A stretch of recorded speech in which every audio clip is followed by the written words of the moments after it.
Hello everyone and welcome to another episode of Millennial in the Middle. We've got a good one today. I have an old friend. I hadn't seen you in years before tonight. This is Carla Swensen-Haslem.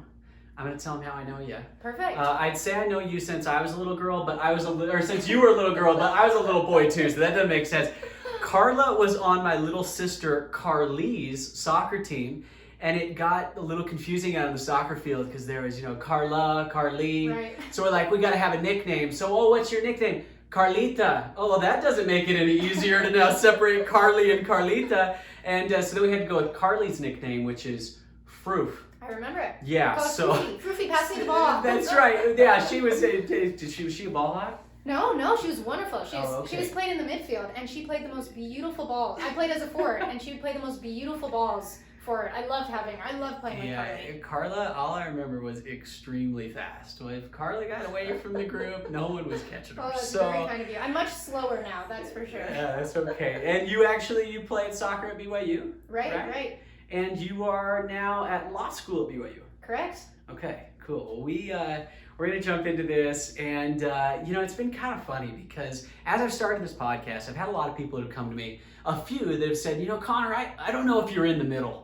Or, they watched the last episode, they're like, you claim to be this millennial in the middle, but that last episode with the Marine, that was pretty conservative, right?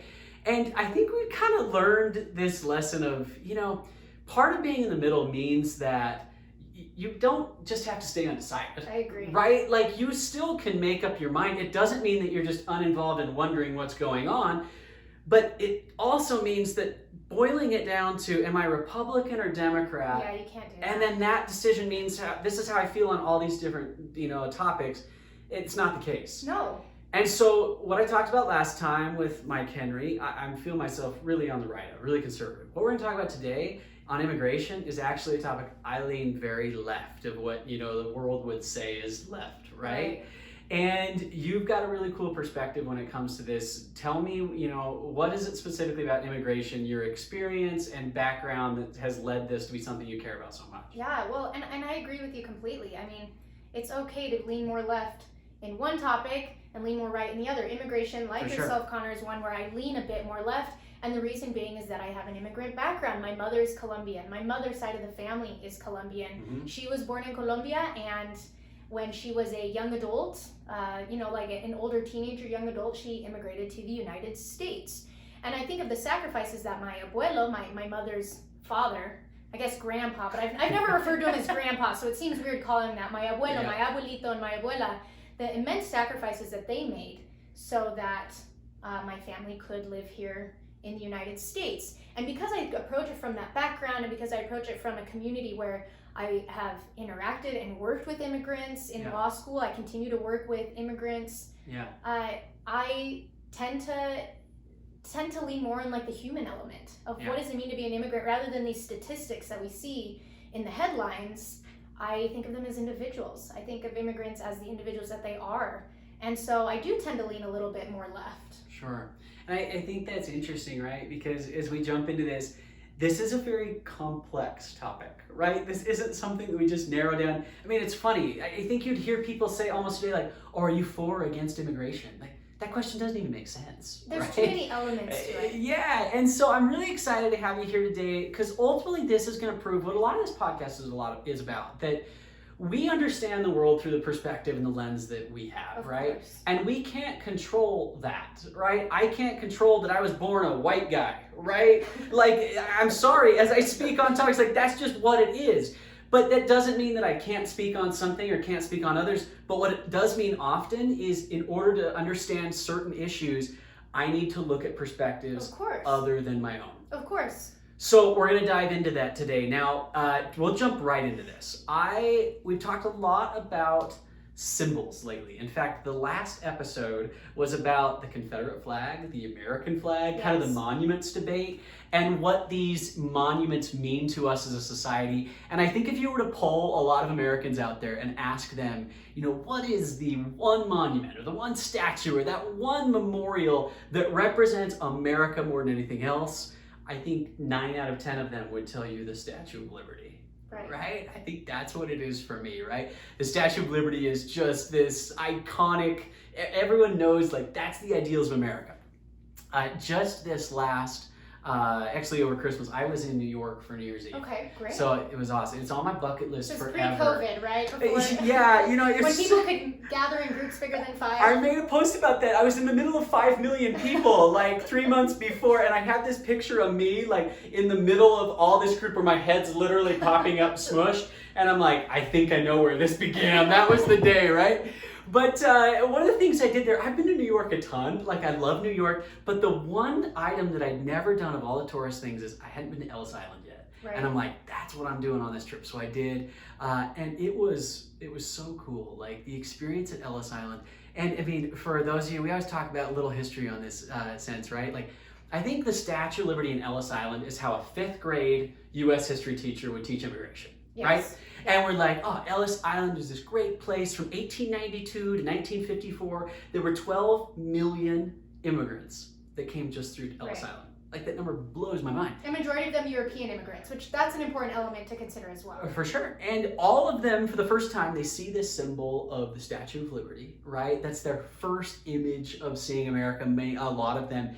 And the poem that's inscribed on the Statue of Liberty, the New Colossus, I want to read it quickly because I think it sets the tone for where we're going. The end says, "Give me your tired, your poor, your huddled masses yearning to breathe free, the wretched refuse of your teeming shore. Send these, the homeless, the tempest-tossed to me. I lift my lamp beside the golden door."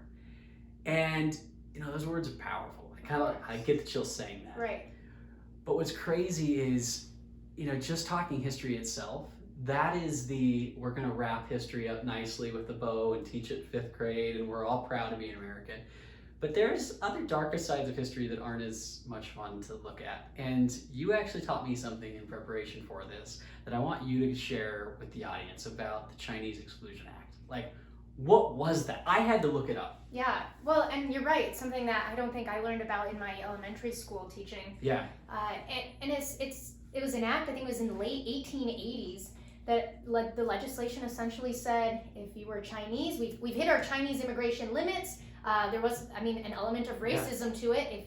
If you were Chinese... That's pretty obvious. That's not an element, yeah. Yeah, no, you're completely right. The legislation has an element of racism to it, but the overall idea was very racist in the idea that if you were Chinese, you could not enter. Regardless of whether you're wealthy or an investor or all of these criteria that I think we have today. Yeah. If you could not enter. And there's actually a series of cases in the Supreme Court where Chinese students or people who were born either on a ship coming over or had lived in the United States for all of their lives had gone back to China to visit family, and they come back and they're not allowed in. And the argument being, I've lived here for years. What's going on? And there's multiple cases where it's taken to the Supreme Court, and the Supreme Court said, look, we're not going to tell you whether this is right or wrong, because that would be stepping on the toes of Congress. And if you look at Article 1 of the Constitution, the legislature has the right to determine who enters and who doesn't. And they don't have to give cause. It's a discretionary rule, which discretionary rules are far different than laws and rules that require you after a decision to say why you excluded someone. Yeah. But immigration is discretionary. Someone can come to the border and a border patrol officer can say, nope, you're not in. Yeah. And that's it. They don't need to describe, and that happens today. Sure. But that's what was happening in the late 1880s and early 1900s. Is there would be border patrol officers, immigration officers that would say, no, you're not allowed back into this country because of the country you are from. Yeah. And that was the basis. And that's why I mentioned it's important to recognize that these masses of Europeans that were coming to the United States, there was still racism and immigration was still difficult then, but you don't have the European Exclusion Act. You don't have the English Exclusion Act. Rather, you saw it at the time from Chinese immigrants. Sure. Well, that's really interesting, right? Because it's this first time in our country's history where there is an openly, racist law that is passed. That's pretty simple. Chinese people can't enter, so originally started in California, then spreads throughout. What I found interesting as I studied this, it wasn't repealed or basically overturned until 1943. What was our country doing in 1943? We're right in the middle of World War II, and who was our enemy? Japan, who was fighting the Chinese. So it took a world war and us to say, we need to look better on the home front here. And maybe we shouldn't be as mad at China right now because we're fighting Japan. And we benefited from Chinese labor as well. Yeah. I mean, as like, that sounds horrible, but the reality is some of those laws were relaxed when we needed the labor and when we were in a war. Then suddenly we were far more open to immigration. Yeah, now it's okay. And what's interesting is you read, like, okay, well, why did we exclude Chinese people from California at the time? It was because they were bringing illnesses. It was because they were taking our jobs. Does that sound familiar? I was like, the exact same arguments. History repeats itself. The exact same arguments that were made then, and we look back at it then and think, oh, that's horrible. How could they have done that? But the exact same arguments that were used to justify it then are the exact same arguments that you hear frequently now. Yeah. And so honestly, I love what you just said. History repeats itself. We find ourselves in a similar situation now. We set a precedent, 100 years ago, and laws like this still exist, although they're not as, they're not as in your face. It wasn't if you're in 1890, I don't think they called it the Chinese Exclusion Act at that time, No. right? They put a nice name on it, but now 100 years later, we're like, that was bad. I wonder what they'll call some of our immigration policies that we currently have in 100 years, right? Like, will that perspective change? Oh, I think it totally will, because I think we will start to look back at more of the numbers and the data and recognize that these arguments that we use today to say why we should just completely close down immigration were actually probably not as viable as we thought, and perhaps had some racist undertones to them as well. Okay, so let's do this. I want to back up a little bit. I've got a lot of people on this podcast that maybe haven't been too involved in the political debate, right? And I want everyone to feel like you're learning from this. So, all of a sudden, we've talked about a lot already today. Carla is a lot like me and has been since I was a little kid, because I'm not a fast runner. She's a fast runner, but we are both fast talkers. So I'll apologize to everyone listening right now. It's like, did I hit 1.5 speed right now without going? So let's slow down a little bit. And I want to talk about, if I was going to basically make a vocab list for like immigration for dummies, immigration 101, right? I want to talk about some terms that are talked about a lot and what they mean. Okay. So let's start with the first one. Like, what is a immigrant? Well, even then, there's not, you could look up the dictionary definition, which is someone that comes from another country. Sure. But even then, in our American system, that's also difficult to define, simply because you have people with status, and that means that they are either limited permanent residents, they have a green card, they have a visa, they have a temporary visa, or they're here, they're allowed, or you travel, you find yourself within the, a 90 days that you're traveling. Those are people with status. Okay.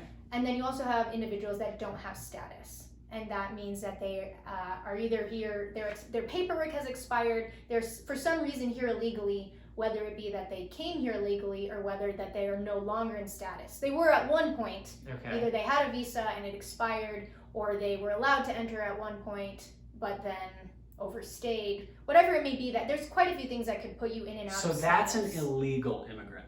That's what we would consider to be an illegal immigrant, is if they are out of status. At least by, that may not be by your legal political terms, but for the everyday layman, that is what's considered an illegal immigrant. Okay. I think in the political debate right now, when, especially on the conservative side of things, when we paint the picture in our head of an illegal immigrant, I think of someone crossing the border, sneaking through, because we don't have that wall, or whatever it might be. Like, they came here illegally, they're undocumented, they're not supposed to be here. I think it's interesting, the debate is so broken down to this, like, build a wall, and who's going to pay for it? Mexico. Like, it's easy to chant. Right. But what does that mean? So, like, is that what you picture when you think of an illegal immigrant? Well, and I think you're not the only one who thinks that. Because I'll have discussions with people about immigration, and that's what people think. Yeah. But the reality is, a majority of people who are here illegally are out of status. And that could also be if you have a visa, but you do things outside of the requirement of that status. Okay. They, most of them, people have just either gone out of the bounds of their visa, like the scope of what's allowed in their visa, or have overstayed their visa. Sure. And so a lot of people, a majority of immigrants, entered legally, entered with status, and then just have overstayed, which I think that also changes people's perspective. It doesn't make it okay. I am in no way advocating that, it's okay to overstay your visa. I'm in no way saying, it's okay to do, perform actions outside the scope of your visa. Like an employment visa, there are certain things that you have to do. I'm not saying that's okay. But when you look at it through that perspective, you realize, oh, I let paperwork expire sometimes too. And that's simplifying. I'm the worst at that kind of stuff. Just ask my mom and dad. They're still having to take. I mean, like, Connor, you got to pay this bill. I'm like, oh yeah. And that's probably a far too simpler term. So maybe that's not a good example, because overstaying your visa is a bigger issue than just that. But you see the point that I'm making is when you see it as someone who entered legally and was here legally, or is, still has a current visa but is exceeding the scope of whatever that visa is, it does make people look at it a bit differently, I would think. Absolutely. So what you're telling me is a majority of illegal immigrants aren't people that are sneaking across the border. No. So if we built the wall, that might not even solve the problem. Building a wall will not solve illegal immigration. Okay. Interesting. So it might solve a very certain piece. If you want to put all your tax dollars for that, that's fine, but that's not going to solve illegal. It's not like, you build a wall and suddenly illegal immigration goes away. Okay. So tell me about this. You've mentioned a lot of visa, right? How do what is a visa? How do I get one? Why don't people just get them, right? The argument is, well, come legally. We have rules, we have laws. If you listen to a Trump rally, he'd say, we're going to build this big wall with a big, beautiful door on it, right? And you walk in the door legally, and that's how you do it. Right. Talk to me about that. Well, and again, I feel like I'm a law student, and I feel like sometimes I speak like these legalese because I'm going to give you the lawyer answer, it depends. Okay. Because there's tons of different types of visas. And again, I think people think of it as one thing. It's one document, one green card. Visas they come in the mail as green, so that's why they're called green cards. Oh, that's simple. Yeah. I didn't even know that. All right, that's why it's called a green card. You heard it here first. Millennial in the middle.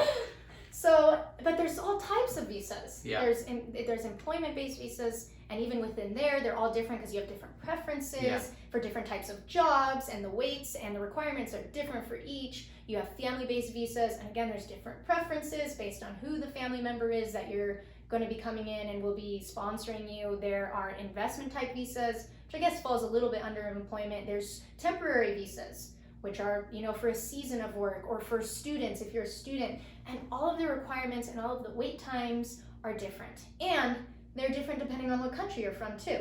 So if it wasn't complex enough, if you are from one of the countries that is listed on the visa bulletin, and that's public knowledge, you can Google search right now visa bulletin, and you can see how long you would have to wait if you were to receive a second family preference if you're from China, or if you're from India. And you could see what the differences are and how long you would have to wait. And obviously there's tons of different requirements. So I'm listening to that and I'm going, why does it matter what country you're from? Well, and you see that awkward silence. There isn't an answer. I mean, the question, I think the response that those who have the visa bulletin would be that there's an influx from a certain country or another. So I think some of those countries include China, India, Mexico, where we are more likely, where in the past years, based on the statistics from the past year, we are receiving more immigrants than other countries. Yeah. And so there's a cap. And then if you're not from one of the countries listed, then you're kind of bunched in with the rest of the world as far as your visa bulletin weight. Wow. And the crazy thing is it changes all the time. I'll get on the visa bulletin, this morning, and I'll see what the wait time is, and then I'll get in 3 days from now, and it'll be different. And so you'll have a little C that means current, meaning that if you were to go to get a visa now, you would not have to wait. I mean, there's the whole paperwork and application and approval process, but as opposed to some people where you have to wait, sometimes the wait is as long as 3 months, sometimes the wait is as long as 7, 10, 13 years. Okay, so I'm taking vocab terms here, and I got some really, really long definitions, but that's the point, right? The point is it's not so easy. Complicated. And so I think with this, tell me about your personal experiences in life. We all view things different. What in life for you has changed the way you feel about this? Well, I know I had mentioned earlier about coming from an immigrant background. Yeah. I lived for a time in Colombia. Okay. And I remember I was playing soccer there. I was playing for their U20, I was training with their U20 Colombian women's national team there. And a lot of the women that played on that team wanted to come play in the United States. They wanted to play college soccer. And I would ask them, I would say, what is your goal? And it was not to win a World Cup. It was not to win the Olympics. It was to come play college soccer. because they wanted to receive an American education and they wanted to come to the United States, even if it was just on a student visa, even if it wasn't to live there. Yeah. And there were so many of them that were denied that opportunity simply because of immigration barriers. It was not because they weren't intelligent. It was not because they weren't talented soccer players. I mean, they were playing for a U20 women's national team. They could have come played college soccer here. Yeah. But because there were so many immigration barriers, because it's incredibly expensive, it became impossible for many of them. Yeah. And it always broke my heart. Some of them, there were a couple that were able to come play in the United States, but it always broke my heart to think these were incredibly capable women that I want in my country. Mm-hmm. That even if they were only there for a season to study, even if they were only there for school, we're good people who would contribute to our society and our communities, and we're great soccer players and we're hard workers. Yeah. And so that always hurt me. Yeah. And all they wanted to do is just come to America for a few years, play soccer. And like I said, there were a couple that were able to do that, and it was a wonderful experience for them. Yeah. And that always pained me, and that's what kind of got me interested in immigration and in law school, is not only my own immigrant background, but just recognizing there's something wrong with the system. Yeah. There's something wrong if we are keeping good people that would contribute. And contribution means a lot of things. It doesn't just mean you have a job that makes tons of money for our economy. It means you contribute to the arts, you contribute to college sports. It means that your presence and your influence is making this country a better country. Yeah. And these women would have been able to do that. Yeah. So tell me about your mom. Like, you said your mom's an immigrant. Right. I'm guessing she's a legal immigrant, right? Like, she went through that process. Like, how? Right. She's a citizen now. Yeah, she went through the naturalization process as well as my grandparents did. But that's a long process. You have to wait. I mean, the requirements for citizenship. Yeah, tell me about it. Like, what did your mom go through? So it was, things were a little bit different simply because this was about 20 years ago. And so some of the waiting times, regulations, and she also got married, which that changes things a little bit. She got married to a U.S. citizen. But you have to wait a long time, and you have to pay a lot of money. I mean, each one of those filings to move forward from a limited permanent resident, an OPR, to a citizen requires quite an extensive amount of money, of paperwork. There's an approval, there's an application period. And it really opened my eyes as well. She became a citizen when I was still very, very young. Mm-hmm.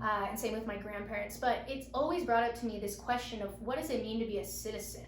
And maybe I'll ask you that before I go on further. I asked the questions here, Carla. No, all right, go for it. What you got? Not to put you on the hot seat, but if I were to ask you, Connor, and I imagine your response would actually be very similar to a lot of people. For you, what does it mean to be an American? What does it mean to be a citizen of the United States of America?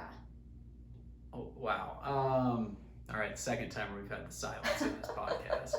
I mean, to me, that's hard because I think I could explain what America means to me, right? Like America's and maybe that's a good democracy, start. Freedom, liberty, like the history, like all of that. Like to me, that's America.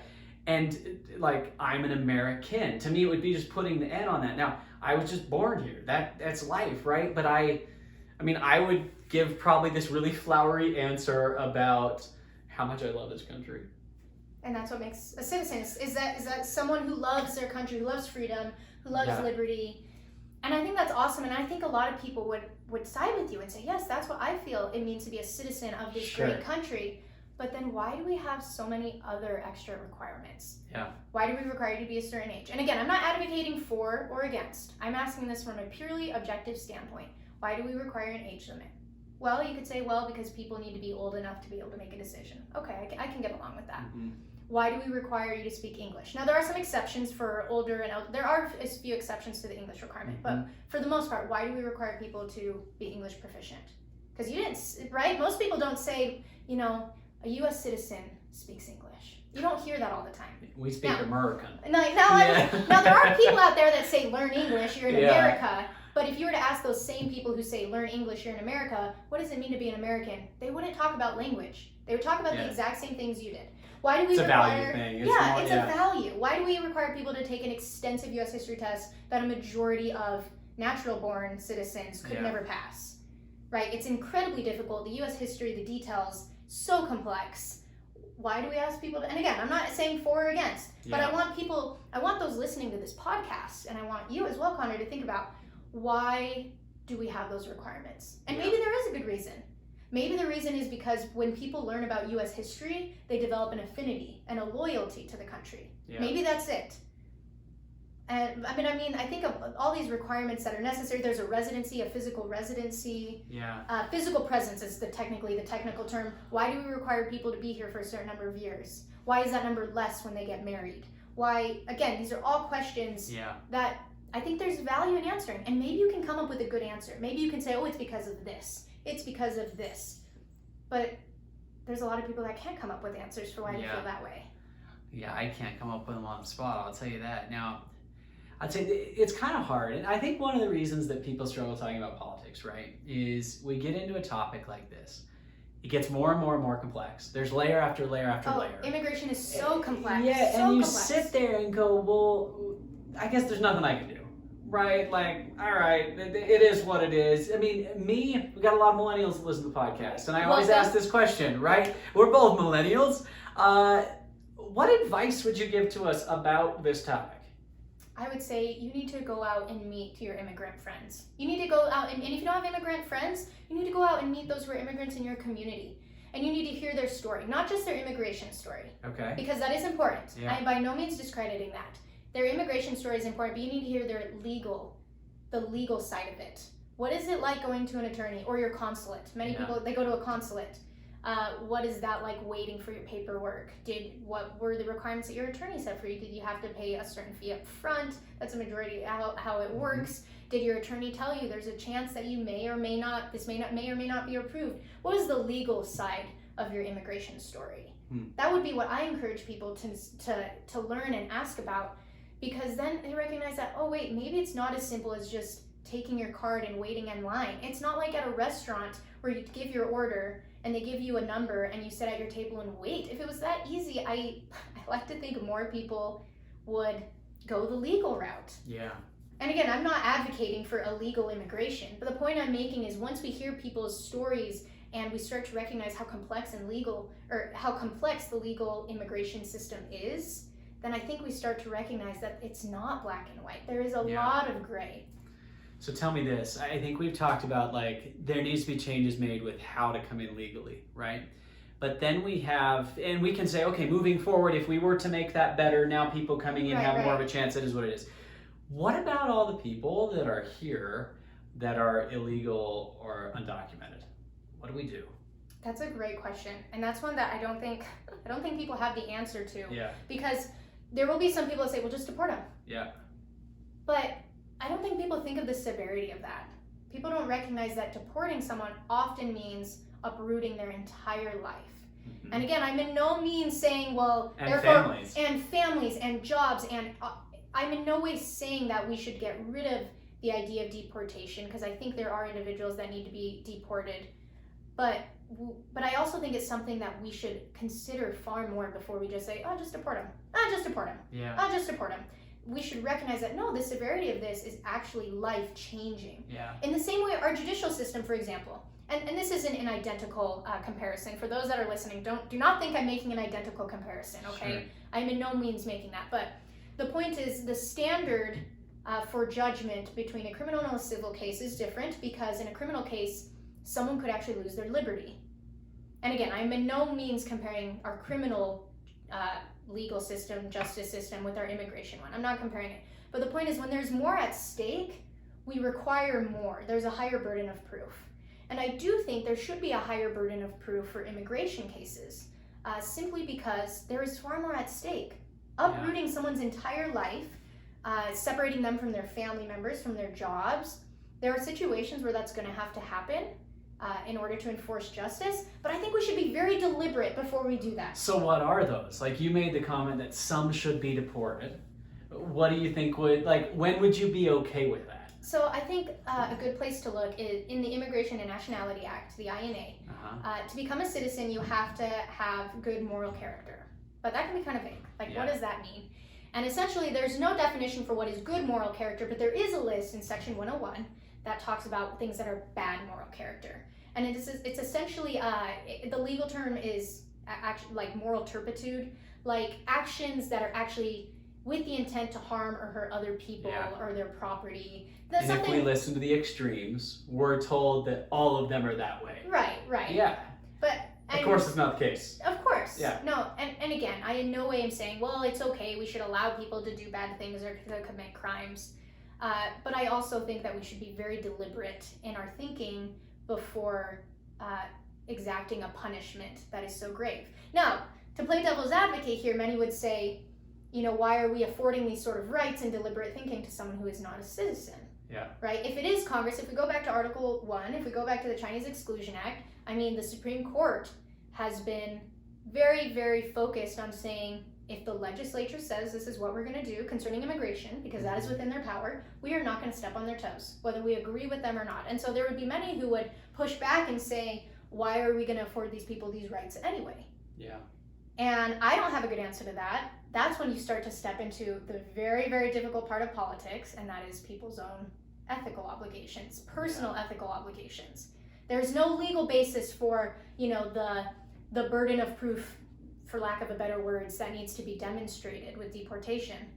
But ethically, personal ethics, I feel like maybe there should be, because this will uproot people's lives. Yeah. But again, that's like a very personal decision. And that's also what makes immigration so difficult, is that there is a lot of personal ethical decisions that have to be made. Yeah. And the law doesn't care about, what is an ethical personal decision. It wants to know what is justice, what is right, what is wrong. Yeah. And what is good public policy. For sure. I think topics like this, you can look at them either a couple ways. You can say, hey, we've got to do all of this, completely change the system overnight. Or you say, oh, this is so complex, we're never going to make any progress, and so we don't do anything. Right. And which is the approach I think a lot of people have taken. Yeah. And I think, in the last episode, I talked about the Founding Fathers and how they made compromises, they made concessions, and they didn't necessarily get the country to where they want it to be perfect, but they left the country better than where they left it. And that goal moved forward. And I really think with something like immigration, our only goal can be progress. Of course. It's not perfection. That's never going to happen with something like this. But I hope that in, just like 100 years ago with the Chinese Exclusion Act, I think we're better than that probably now. But I hope we're a whole lot better than that in 100 years I would ago. hope so too. Right? I would hope so too. And so I really enjoyed this. We actually have talked, and I hope you're okay with this. We want to do a follow-up episode on this about refugees. About refugees and asylum. I think that's a whole different debate that's being talked about right now. I think it's important. So I agree. We'll continue this conversation a little later on. I appreciate this. Any last words or thing you'd want to say in summation to kind of back all this up? Again, I would just reiterate the challenge that you asked me. What would people do? And I would say get out to know the people in your immigrant communities. Yeah. And again, that doesn't have to change your political views. It doesn't have to change who you vote for. It really doesn't have to change how you feel about immigration. If you are one of those people that believes build the wall, we just deport everyone who's illegal, that doesn't have to change. But I also think there's great value in meeting the people with whom your opinion affects. Awesome. Remember that a lot of, especially I would say undocumented immigrants, but even immigrants that are not citizens, they may not have the same sort of voice that you have. Yeah, I love that. Carla, thank you so much. Thank you.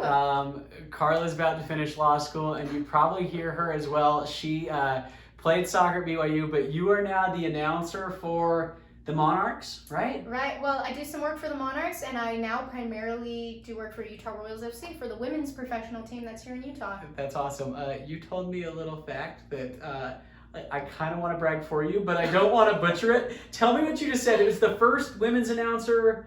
Oh, well, that's not kind of you to bring it up. No, I was the first woman to call a men's professional sport in Utah.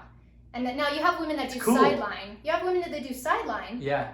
But you've never had a woman call a professional sport from either the play-by-play or the color commentary on a TV broadcast. And so that's you. So if they tune in, they're gonna hear you and be like, I recognize that voice. We didn't talk soccer today. We talked something else, but that's awesome. Well, thank you, Carla. I hope you gained something from this. I hope you saw this isn't that simple. And at the end of the day, I don't know where you lie on this, but I hope a different perspective and a little more understanding helps you make your mind up in that way. I always end every episode the same way. I go, clowns to the left me, jokers to the right. Here I am, stuck in the middle with you. There we go. All right, thanks everybody. Thanks again, Carla. We'll see you next time.